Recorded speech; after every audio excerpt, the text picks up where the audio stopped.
Today we're talking watches. I have 3 trusty old watches I love and 1 trusty new one. There's my 1969 Longines, my mid-60s Bullover Accutron, my 90s Seiko and my almost new Withings Activité smartwatch. I love all of them, but the question that's been driving me quite mad recently is whether this, the Apple Watch, means I effectively have to junk all of these. The problem about the old watches is they all do exactly the same thing. They tell the time very beautifully and very stylishly, but they tell the time. The wonderful thing about the Apple Watch is it does many, many things, and you get to the point where not having this on your wrist puts you at a natural disadvantage. Because once you get used to having your email, your Twitter feed, your airline boarding passes, even your phone calls right there on your watch, it's very, very addictive.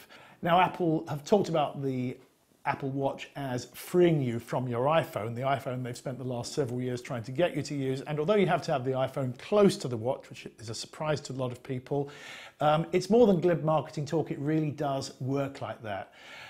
One great example of the way it frees you from your phone is one of my favourite standout features of the Apple Watch, which is navigation. Hey Siri, I'd like to walk to 29 Friars Style Road. Now, the beauty of this is, although the instructions and the map are actually coming up on the watch, I don't need to look at them because the watch talks to me haptically with these strange little taps on the wrist. So I get 3 for a left, a double 3 for a left, a set of 12 for a right. So because Apple mapping, particularly in towns, is actually quite good, you can navigate rather coolly, just swinging your arms and paying attention to the turns as the watch tells you on your wrist. Now I have to do a left here apparently, so I'm off to do a left.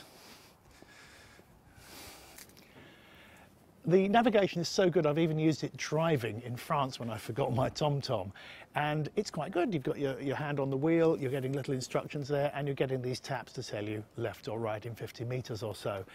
Another thing the Apple Watch does surprisingly well, believe it or not, is phone calls, and by a spooky coincidence I've arranged for one to come in round about now. Hello? Oh, hello, it's me. Listen, could you pop into Waitrose and pick up some milk and some fruit? Of course I could, dearest. Anything else you'd like me to do? No, that's it, thank you. Thank you very much, bye. There we are, it worked. Now, there is one thing, if you have a modicum of, what would I call it, self-consciousness, you probably won't want to do that too often in public, but the thing is, it works, and it works really well. Now we're back at base, and I want to point out a few misconceptions about the Apple Watch, which has been Apple's riskiest launch really since the iPad. Firstly, no, I know it's not the first smartwatch in the world. In typical Apple style, they're almost last to the party. I know I did a video on the Italian iWatch 3 years ago and how to spend it piece on LG's Video Watch 6 years ago. The difference here is that in typical Apple style, their watch works almost flawlessly and is also a thing of great beauty. Secondly, having said that, don't take this in the wrong way, but this is probably Apple's worst watch. It's superlative, but they will inevitably get better, much better. Thirdly, frankly, it's not as intuitive as many people would expect it to be. If you don't spend some time with Apple's guided videos, which is the nearest they've ever come to an instruction book, you're going to be lost and at sea, as I was for the first couple of weeks. Fourthly, the battery, which everybody thought was going to be a problem, is not a problem. I've never had less than 30 or 40% of the battery left at the end of the day. You put it on charge overnight and it's fresh for the next day. Loads of power. Don't worry about battery life. Now let's talk about email, because it is the big one with the watch. There I go again, looking at my email. The Apple Watch displays your email as long as the phone is reasonably close by. In real time, you can't actually answer the emails from your watch, but nevertheless it makes you feel in control of your life. It improves your life, except that it also kind of ruins it. Because this has become the new this. And going like that in a social setting is nightmarish. It means people think they're boring you. And I've had experience of this myself, and it's really, really embarrassing. I have a revolutionary solution to this problem, which is that in my life now, the Apple Watch, which I love, is however verboten at weekends, because it's just not acceptable to be looking at a watch like President Nixon when he did the famous shaking of the hand while looking at his watch. Can't be done.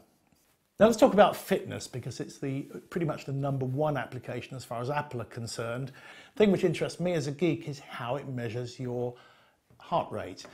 Funny I should ask myself that. because I like this. I'm going to just take the watch off there and set it to heart rate, and you'll see how it works. It works this way. The Apple Watch shines these incredibly piercing green lights into your wrist, and it measures the blood as it's coursing through your capillaries. Now I see the last reading it got for me was a very reassuringly low 62, which means I'm probably doing quite well, really, particularly as I'm making a video at the time. Very useful and possibly life-saving in some circumstances function. Another thing I'm really enjoying with the watch is one of the minorest things it does, which is displaying your photos. If I could just show you that. I accept that not everybody in the world would think this is fantastic, but I just think it's very pretty and kind of amusing in a way of keeping your family photos or whatever. There we are, we're spinning through my photos. You can wind them up a little bit there, zoom them in, zoom them out again. It's kind of cute. Now, next to fitness, the thing which has got Apple most enthusiastic about the Apple Watch is the apps. I'm not entirely converted by apps for the Apple Watch. Nevertheless, I have a few. Let me show you a few of the things I've collected here. Here is a calculator, which weirdly isn't bundled with it. You have to buy that separately. You would have thought a calculator would be the first thing you put on a wristwatch phone kind of thing. Here's one called Hole 19 Golf, which is very apt for people who are into that kind of thing. This one, Resound, means I can turn my mother-in-law's hearing aids up and down, which is very handy because she doesn't know when I'm doing it. There's Move It, which is a great public transport app. Gives you information about buses and trains and so on close by, very accurately, I found. And here is Watch Workouts, which does exactly what it says. It gives you workouts to do while wearing your watch and, of course, tracking your heartbeat while you're doing it.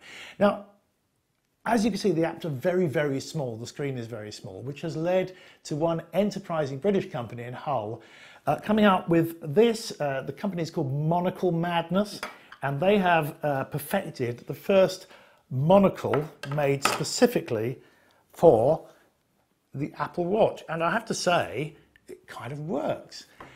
That's it for the Apple Watch. Thank you very much for watching Technopolis TV.